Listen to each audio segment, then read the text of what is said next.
My throat constricted as I stared at the email confirmation on my screen. Anniversary event, 50 guests, catering confirmed. Lauren had accidentally copied me on the vendor coordination email, not realizing I'd see the guest list attachment. The same celebration I'd transferred $12,000 to help fund last month. I hovered over the guest list attachment, scrolling through name after name. Mine wasn't there. It's only for family, Olivia. My sister Lauren's voice crackled through the phone I'd reflexively called her on, each syllable precise and rehearsed. My fingernails dug half-moons into my palm as blood rushed to my ears. The words hung between us like a verdict I couldn't appeal. Family?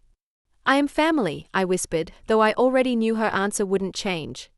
My name is Olivia, I'm 30 and a photographer. This is the story of how I stopped disappearing for people who couldn't see me. For years, I'd been the reliable daughter, the quiet safety net with an open checkbook.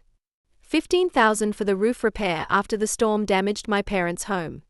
$10,000 to help my brother Jacob finish law school when his loans fell through. $2,000 a month so my parents could maintain the lifestyle they couldn't afford on their retirement income.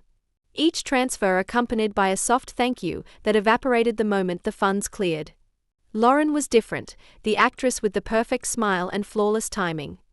Her theater programs framed prominently on our parents' walls. When Mom mentioned her, she glowed. When she mentioned me, her voice softened with something like apology.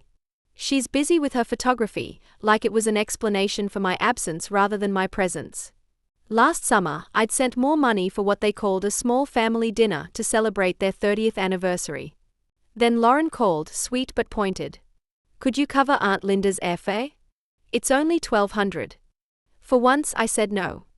Her reply sliced through me. Wow, Olivia, way to let us down. The guilt came fast, reflexive, practiced. But this time, I didn't send the money. I didn't cave. That's when the silence started. No calls, no texts, just distance wrapped in occasional politeness. Then Thursday came with the email confirmation, 3 days before the Sunday celebration. I'd funded their celebration without earning a place at their table. I wasn't a daughter anymore. I was their balance sheet. That night, I stared at my computer screen as photos blurred into light and shadow. Years of loyalty suddenly looked like chains. I had funded their comfort while they edited me out. They had used my generosity to build a stage I wasn't welcome on. I didn't argue. I packed. Camera first, then the good lens. 2 batteries, 3 memory cards, 1 passport. My friend Sophia answered on the second ring. What's the plan? She asked, bright and ready. As my closest friend and my parents' neighbor for years, she understood what I was going through. Paris, I said, surprising myself. Bold for someone who rarely ventured beyond state lines. No explanations needed. She didn't hesitate. She booked everything, no questions, no lectures, just action. Her faith steadied what anger had shaken loose. First flight tomorrow. Mayfair Hotel. Eiffel at sunset. Café Lumière in the morning, she texted the itinerary, and something in my chest unlocked. I wasn't running away. I was finally arriving. Night tasted like decisiveness and packing tape. I sealed my suitcase without trembling. Silence followed me to the door, but for once it didn't accuse, it released. The next morning, I arrived at Portland Airport as dawn broke. The terminal glowed like a threshold. I boarded with strangers and intention. Clouds stitched a quiet path across the wing. The sky didn't require apologies. Charles de Gaulle Airport unfolded like a film set. A driver held my name on a card, politely, professionally. Paris slid past the window in layers of stone and iron, balconies like ribcages breathing against the sky. No one expected anything from me here. The Marais district welcomed me with narrow streets. My room smelled of lemon and linen. I opened the window to ordinary miracles, scooters, laughter, dishes clinking 2 floors below. I set my camera on the desk. Sunset lit the Eiffel Tower like breathing metal. I moved closer, frame by frame. Tourists posed while I hunted light. I understood each composition without translation. Morning found me at a riverside cafe. Steam climbed from a chipped white cup. I photographed a crumb on porcelain, finding truth in the smallest details. I walked until memories loosened their grip. Past bookstalls and a violin's ache. Past lovers arguing softly in French. Everyone belonged to themselves first. I tried the feeling on gently. Back at the hotel, golden hour waited. I edited without hearing anyone else's needs. Highlights down, warmth up, horizon leveled. My reflection surprised me on the screen. I looked like someone arriving home. I posted a carousel without commentary. Eiffel Tower at dusk. Coffee at dawn. A window opened to ordinary light. Caption: Chasing joy in Paris. My account was public, and I knew many of my parents' friends and family followed me. No mention of Oregon or invitations. No defense. No counter-argument. Just a declaration measured in pixels. Notifications bloomed like quiet applause, not validation but witnesses. They didn't rewrite me, they saw me. While I explored Paris, the anniversary celebration was beginning back in Portland. Sunday glowed like a brochure. 50 guests, a jazz trio warming the corners. Chandeliers rehearsed their golden applause. White linens, tall flowers, the exact sparkle. Lauren curated the room like a stage production. My post reached the party before dessert. Paris at dusk. Coffee at dawn.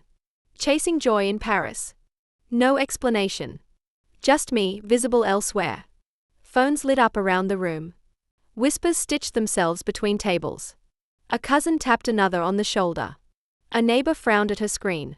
Why isn't Olivia here? Traveled softly at first, then not softly at all. Questions rose like steam above champagne glasses. The room's smile tightened at the edges. Mrs. Janet Ward, who had known our family for decades, including how much I'd contributed financially, found my mother first by the dessert table with the lemon tart. Nancy, where is your daughter? My mother smoothed her dress twice. She's busy. Photography. Busy is not an exclusion. She's your child. Silence pulled up a chair and sat down. Sophia texted from the event, it's spreading. They saw your carousel. Everyone's confused. She'd agreed to attend as my eyes and ears, knowing I'd need to understand what happened. I read it in my Paris room, the Eiffel Tower glowing like an alibi through my window. I hadn't planned this. I had simply chosen myself in public. Lauren tried to toast anyway. To love, to loyalty, to 30 years. Glasses rose, then hesitated mid-air. Someone near the band said, family right. Someone near the door echoed, all family. The trio kept playing while denial spread like a stain. Jacob deployed his firmest voice, she's traveling. It's fine. Let's celebrate our parents. But his eyes kept scanning the room as control slipped away like early guests. At the dessert table, truth got louder. I saw the guest list, Nancy. 50 names, not one Olivia. Did she fund this and get uninvited? Glances sharpened like fresh glass. My mother searched for language but found none that held. Sophia again, people are leaving.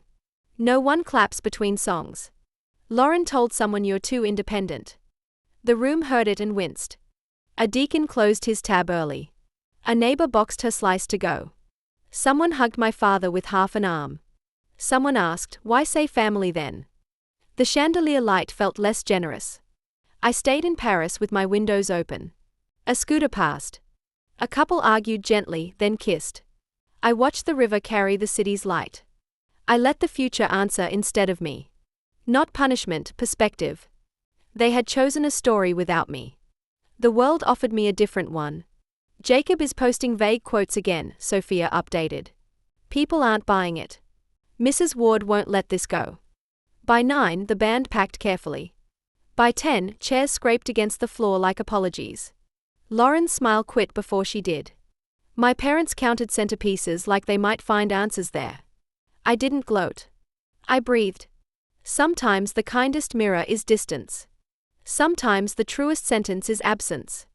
I hadn't spoken against them. I had told the truth by living it. My silence was louder than their celebration. Mom called first, voice tight and trembling. Olivia, your post ruined everything. Guests left early because of you. How could you be so thoughtless? I watched sunlight slide across the floor. Mom, I didn't mention the party. People left because they saw the truth. Lauren called next, full theater mode. Your little stunt humiliated us, she snapped. You made Mom and Dad look awful. Take it down. Do it now. Do we even know each other? I asked. You lied and excluded me, Lauren. I won't erase my life for optics. Jacob arrived like a memo. You escalated something manageable, he lectured. You should have come to us first. I did for years, I said. With rides, with money, with silence, with patience. I'm done being the afterthought.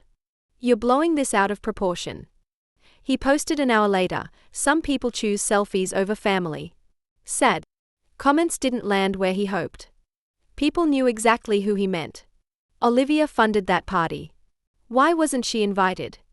Choosing yourself isn't drama. He stopped replying by lunchtime. Sophia's texts came in bursts. Mrs. Ward had known our family for decades and had been openly discussing how much I'd contributed financially. Her questions sparked others, and the whispers spread through church groups and neighborhood gatherings in the weeks that followed. Lauren's director rescinded her new role. He'd heard about the exclusion. Said it signaled bad judgment. Then Jacob met with HR, post flagged as unprofessional. Promotion likely paused. By evening, church friends were distant. Mrs. Ward kept telling the plain version, she wasn't invited, though she helped pay. Family means all chairs filled. Potluck smiles thinned around my parents. Nancy served pie with a shaking hand. Mom called again near midnight. Come home and let's fix this. We want things back to normal. Normal meant me funding and disappearing. I looked at the river's black ribbon. I'm building something different, I said. Not angry, just done with pretending. Her breath caught. The line went quiet. Sophia knocked with croissants and steadiness a week after she'd flown in to join me. You don't owe anyone your oxygen, she said. We ate on the windowsill, watching boats cross the Seine. Paris hummed like a patient engine. I opened my laptop to work. Inquiries crowded my inbox like birds. A gallery asked for a meeting. A magazine loved the carousel's tone. Your eye feels honest, their email read. I saved it and let my shoulders drop. Lauren texted once more. Let's just move past this. No apology. No admission. Just forward. I kept my response simple. I'm moving past you excluding me. Forward isn't forgetting. Sophia, gentler now, are you okay? I sent a photo of light on a window, a cup, a street ribboning away. Better than okay, I wrote back. I feel accurate. I didn't celebrate their stumbles. I honored my boundary with quiet. Not a door slammed, a door named. Not revenge, alignment. For once, I wasn't the fixer. For once, fallout wasn't my job. For once, the aftermath wasn't mine to carry or clean. 2 months later, the noise thinned. Mom still texted weekly with guilt-laden invitations. Jacob remained distant, his promotion permanently shelved. Lauren took smaller roles with forced smiles. I responded politely but briefly, maintaining boundaries without cruelty. We were family by blood but no longer entangled by obligation. What remained was useful, steady, mine. The gallery confirmed a spring opening. Paris would hang large, honest, and breathing. Clients booked portraits without backhanded apologies attached. My inbox filled with work, not demands. Nancy texted, come home. Let's reset. Reset meant erasing the lesson learned. I archived it and brewed coffee. Normal had always meant my disappearance. I was done auditioning for belonging. Jacob stayed quiet at his firm. Lauren chased smaller roles with larger smiles. Their outcomes weren't my weather anymore. I kept my forecast to light and deadlines. Sophia framed 2 prints for my wall. We leveled them while laughter found air. She dropped by with fresh berries. Your show will be packed, she said. We cut stems and didn't mention Portland. Silence can be gentle when consented to. I walked the river at blue hour. Water stitched reflections into patient sentences. I repeated one until it fit. I didn't ruin anything by choosing myself. I ended a pattern that erased me. Peace didn't ask them for permission. Opening night smelled like varnish and daffodils. Feet shuffled. Voices softened. Cameras hummed like small bees. I thanked strangers for seeing what I saw. I thanked myself for staying visible. Mom lingered outside, then turned away. I let the door be a door. Boundaries weren't walls. They were maps. Not distance, direction. Not punishment, clarity with a compass. If you're carrying a table that won't seat you, stop. Set it down. Build one that remembers your name. Family without respect is debt disguised as duty. Love without room is performance, not shelter. You're allowed to choose rooms that breathe. I signed a print and finally exhaled. I didn't win against them. I returned to me. They edited me out, so I published my life at full size. Comment 1 if you've been excluded, but chose yourself anyway. Comment 2 if you're still learning to set your first boundary.